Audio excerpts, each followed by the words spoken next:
Hi, I'm Laura Heath-Stout, and I'll be talking today about what we can learn from the experiences of disabled archaeologists.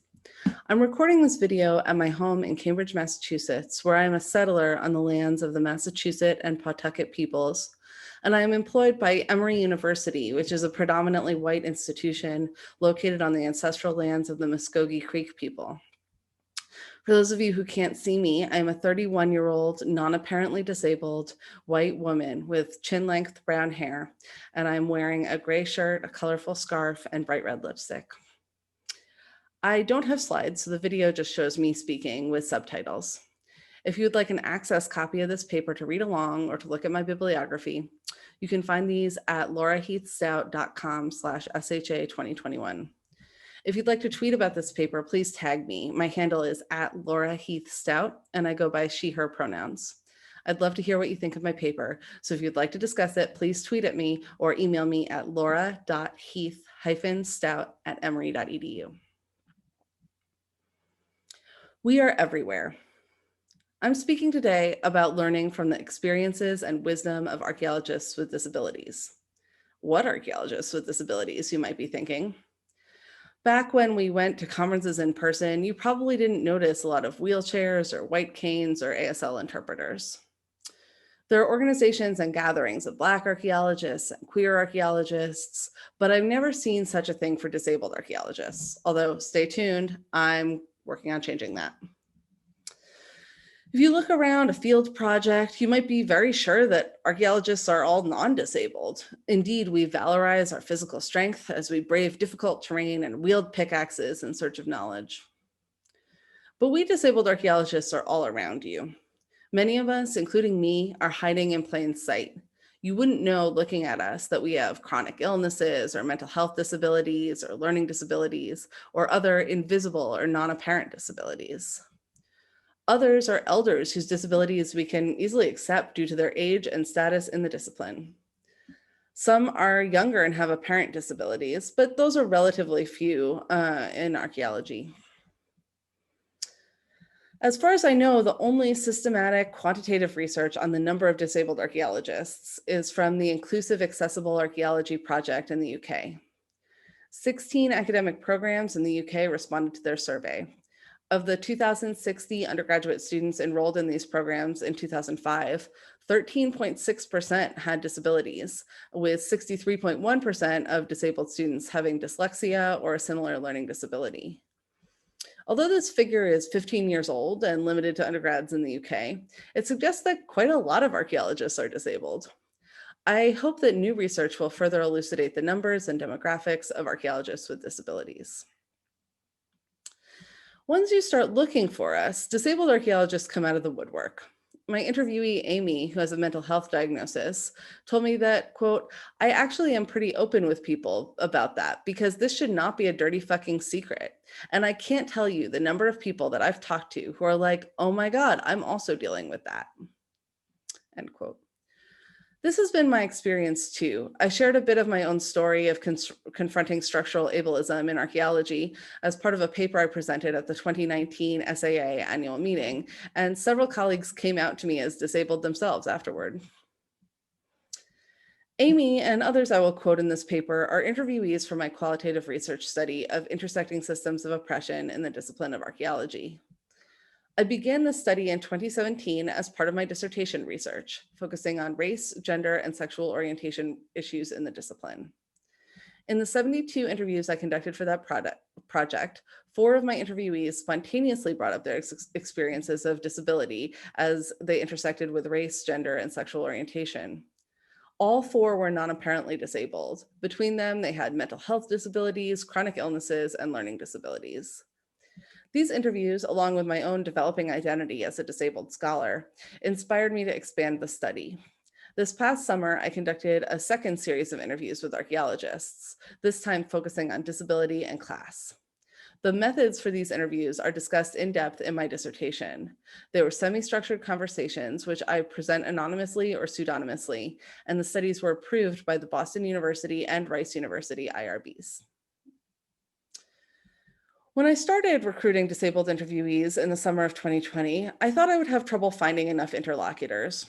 But once I started putting the word out that I was looking for archaeologists with disabilities to be interviewed, lots of folks volunteered. Some were already acquaintances of mine who disclosed to me that they were disabled for the first time for the purposes of the interview. A few had been interviewed for my dissertation and hadn't mentioned being disabled because I hadn't asked.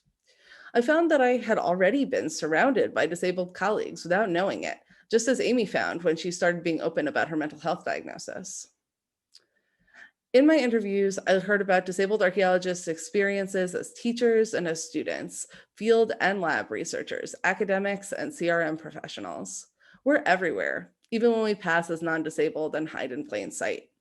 And we have things to teach you about how to do archaeology.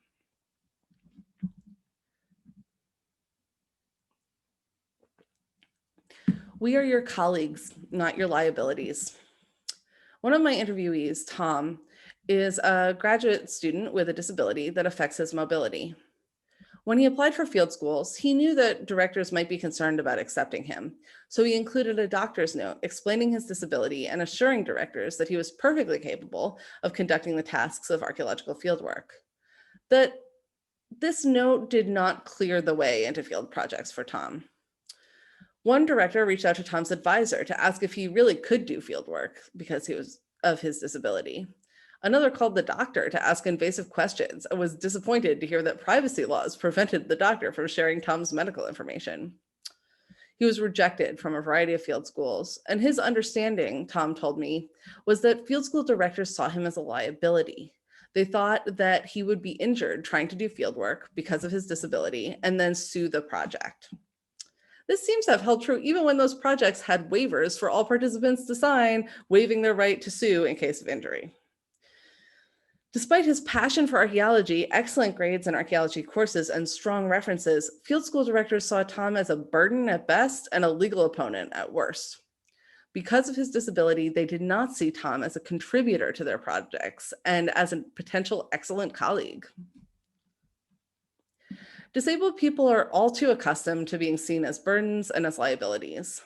Yet a key tenet of disability movements and theorizing has always been that we are valuable human beings with unique gifts to share. This insistence on our inherent worth arises over and over in writing on disability. I see it in the theory of the social model of disability, which was developed by the British Union of Physically Impaired Against Segregation in the 1970s. They argued that although their bodies were impaired, it was the inaccessibility of society and structural ableism that were disabling. The same rhetorical move is made in deaf studies when scholars H. Dirksen, L. Bauman, and Joseph J. Murray reframe hearing loss as deaf gain. Disabled artist and activist Patty Byrne makes the same point, writing, quote, "The history of disabled, queer, and trans people has continually been one of creative problem solving within a society that refuses to center our needs," end quote.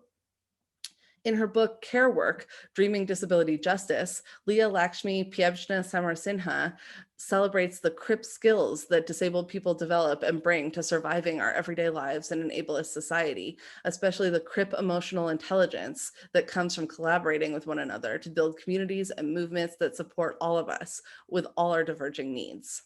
As she writes, quote, "Embedded in CRIP solidarity is a giant paradigm shift. Our CRIP bodies aren't seen as liabilities, something that limits us and brings pity, or something to nobly transcend, because I'm just like you. Our CRIP bodies are gifts, brilliant, fierce, skilled, valuable. Assets that teach us things that are relevant and vital to ourselves, our communities, our movements, the whole goddamn planet," end quote. We are creative. So what do our CRIP body minds teach us that is vital to archaeology? The CRIP skills of flexibility and creativity. The most shining example I have seen is Teresa O'Mahony's work. O'Mahony was the founder of the Enabled Archaeology Foundation based in the UK and a crusader for access in archaeological fieldwork.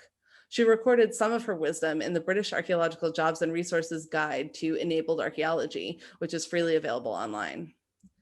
O'Mahony wrote that with some thought and flexibility, archaeological research experiences could be made accessible to nearly anyone.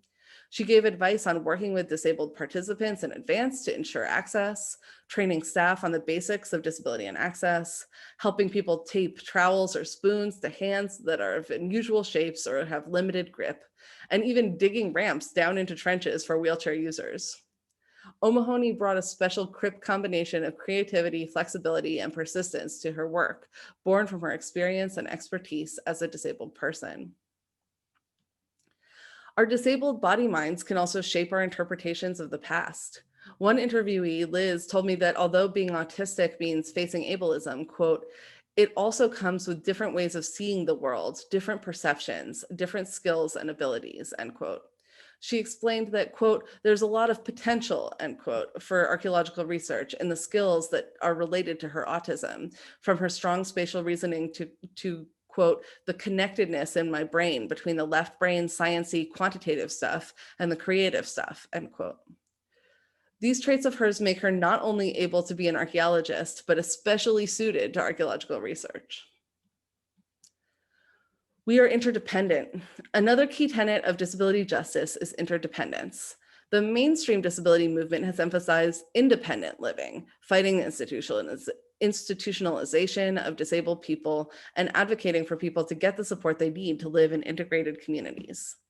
More recently, queer disabled people of color have created the framework of disability justice, an inherently intersectional way of thinking about disability. One of the 10 principles of disability justice is interdependence. As writer A.H. Riom puts it, independence is a fairy tale that late capitalism tells in order to shift the responsibility for care and support from community and state to individuals and families, end quote. This anti-capitalist intersectional perspective emphasizes that we are all interdependent and we must rely upon each other. I have seen this interdependence in action in disability activism. A few years ago, I attended a protest in front of the Judge Rottenberg Center in Canton, Massachusetts, an institution that until recently used electric shocks to punish disabled inmates for minor infractions. In order to get from Boston to the suburb of Canton, we took the commuter rail train and then the ride, Boston's paratransit system. Throughout the day, we all pooled our abilities and resources. Those with good handwriting made signs. Wheelchair users carried heavy bags and backpacks slung over the back of their chairs. The sighted guided the blind over unfamiliar terrain. Smartphone users double-checked the commuter rail schedule. People with ride access told the drivers that the rest of us were their attendants so we could get free rides. We all checked in on each other, reminding each other to rest, drink water, eat snacks. Everyone was disabled, but because we all had different abilities, we could rely on each other and everything that was important got done. I've also seen interdependence in action on archaeological projects. After all, it is extremely rare for an archaeological research project to be completed start to finish by a single researcher. We excavate in groups. We send samples to a variety of specialists, train students as we work. We are always collaborating. When a Mexican friend and I wrote a conference paper together, we divided the labor according to our skills and resources. We analyzed the ceramics together and talked through our argument and outline together. Because my Spanish grammar is understandable but rarely fully correct, my co-author wrote the text.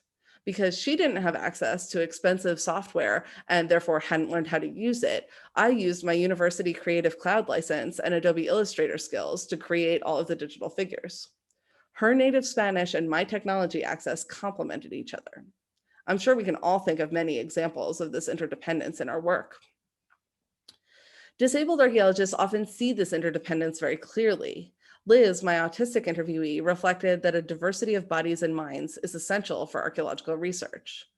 One of the things that I loved about archaeology when I learned about it and first started fieldwork was I had a colleague who talked about how archaeology needed a lot of different body types. You needed big, strong people, and you needed small people to go into tiny spaces, and you needed everyone in between. I think that having different neurologies and neurotypes in archaeology will also enable different possibilities, end quote. Post-processualism taught archaeologists that we must be aware of the ways our knowledge is situated in our identities and experiences, and that our work should be multivocal. This collaboration and multivocality can and should include disabled voices. Disabled archaeologists are everywhere. We are your colleagues, not your liabilities. We are creative and interdependent. It is time for archaeology to acknowledge that ableism structures our discipline and begin to dismantle it.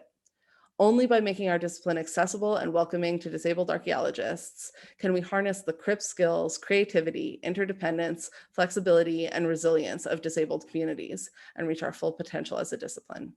Thank you.